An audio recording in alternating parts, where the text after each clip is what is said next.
한국 교회는 어느 때부터 천국과 지옥에 대한 이야기를 하지 않고 있습니다. 아마도 이러한 형태는 성도들이 천국과 지옥, 구원에 대한 설교보다는 복을 받고 하는 일마다 잘 될 것이라고 하는 설교를 더욱 좋아하기 때문이 아닐까라고 생각합니다. 거기에 대해 목회자는 굳이 성도가 좋아하지 않는 천국과 지옥, 구원에 대한 설교를 할 필요가 없다고 생각하는 것도 그 중에 하나의 이유일 것입니다.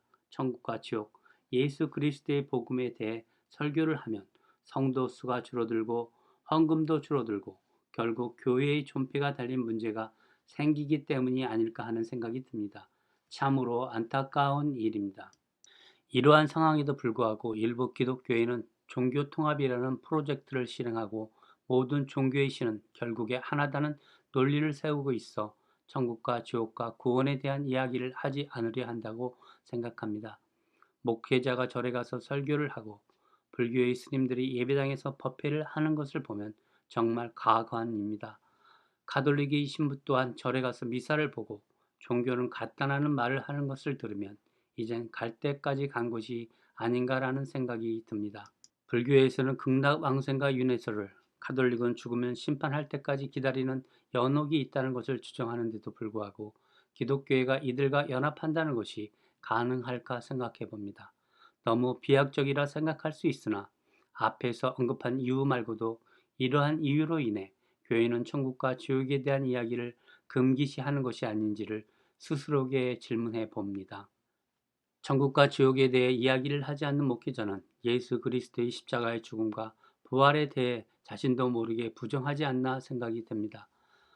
기독교는 부활의 신앙이기에 천국과 지옥에 대한 명백한 구별을 짓고 있습니다. 이를 인정하고 따를 때 복음을 전파할 수 있습니다. 그럼에도 불구하고 이러한 중요한 사안을 좌시하고 종교는 결국 하나다라는 말을 꺼낸다면 이는 예수 그리스도를 믿는 교회라 할 수 없을 것입니다. 이 외에도 요즘 기독교회는 위기에 봉착하고 있습니다. 여기저기서 삐거덕거리며 운영되고 있는 기독교회는 이제 새로운 기로에 서 있습니다. 미국에서는 복음을 전파하기 위해 예수 그리스도라는 말만 해도 벌금형에 처하는 주가 있으며 이제까지 존경해 온 목사가 예수 그리스도를 부정하고 모든 종교는 같다라며 텔레비전 대담 프로그램에 나와 이야기하는 것이 이를 뒷받침하고 있습니다. 게다가 교회는 헌금을 부동산 투자해 양적 성장을 부추기고 있는 실정입니다. 이로 인해 목사와 성도, 장로들 간의 법정 고소를 하는 등 여러 부작용들이 발생하고 있습니다. 교회가 왜 부동산에 투자를 합니까? 여기에 더해 목회자들이 성적 문란이 사회 문제가 되고 있습니다. 참으로 애통할 일입니다. 복음을 빙자한 다른 복음을 전하는 교회는 교회로서의 역할을 하지 못한다고 봅니다. 천사라도 다른 복음을 전한다면 이단이라는 바울의 말처럼 우리는 바른 복음을 전하기 위해 천국과 지옥에 존재한다는 사실을 명백히 해야 할 것입니다. 이는 기독교가 부활의 종교이기 때문입니다. 이상 콕스토리였습니다.